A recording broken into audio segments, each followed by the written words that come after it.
Hello, everyone. I'm your host, Emily Soule, and welcome to this week's Top 5 Podcasting News Stories. Let's get into it. Well, YouTube's at it again. They've just added a podcast tab to the main screen of their Android TV app, making it easier to kick back and listen because apparently TV is now the top way people watch YouTube in the US. I mean, who knew? But here's the fun part. Just like YouTube's web version, this tab seems to have a very loose definition of a podcast. News clips in there, random interviews, yes.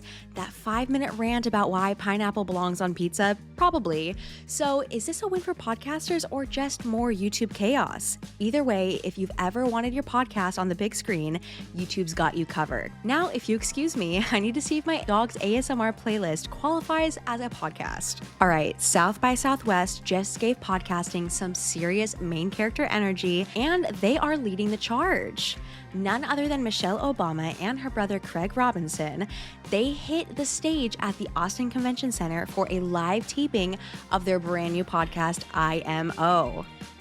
And because South by Southwest never does anything halfway, they brought in Dr. Laurie Santos, host of the Happiness Lab, to join them in the conversation. Between the Obamas, psychological deep dives, and South by Southwest doubling down on podcasting, this was basically a masterclass in why podcasting has been running the media game right now. So if you're not paying attention to podcasting, in my opinion, you should be. You know that one podcast where everyone talks over each other like it's a chaotic family dinner? Yes, nightmare fuel for listeners and an editing disaster. Well, AI is to the rescue on this one. Audio Shake just dropped a tool that separates overlapping voices, making messy podcasts sound actually listenable. There's even a demo in their release, and it's already integrated into Wondercraft.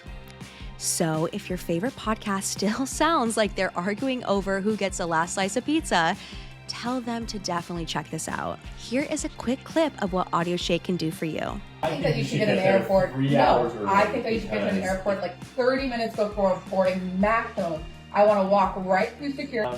You enjoy the lounge. That's why it's called a lounge.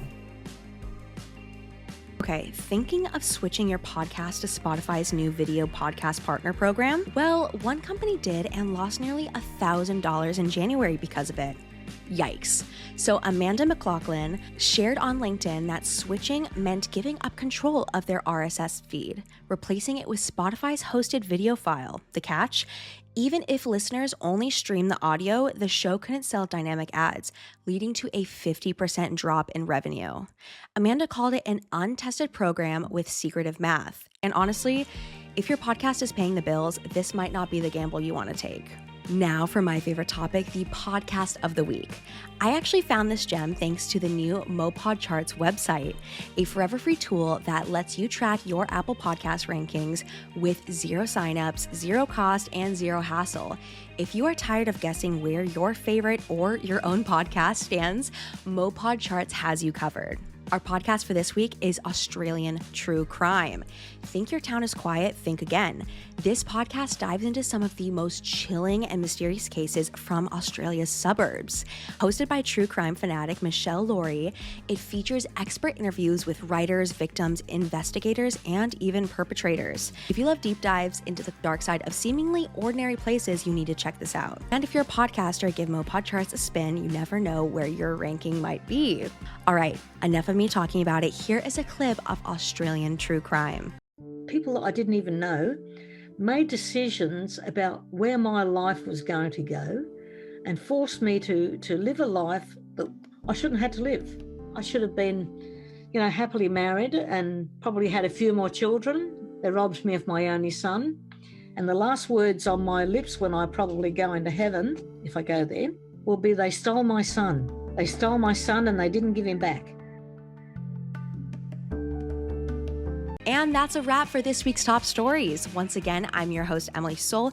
Thank you so much for tuning in. Whether you're sipping on your morning coffee, commuting to work, or just winding down for the day, make sure to hit that subscribe button, and I will see you guys next week.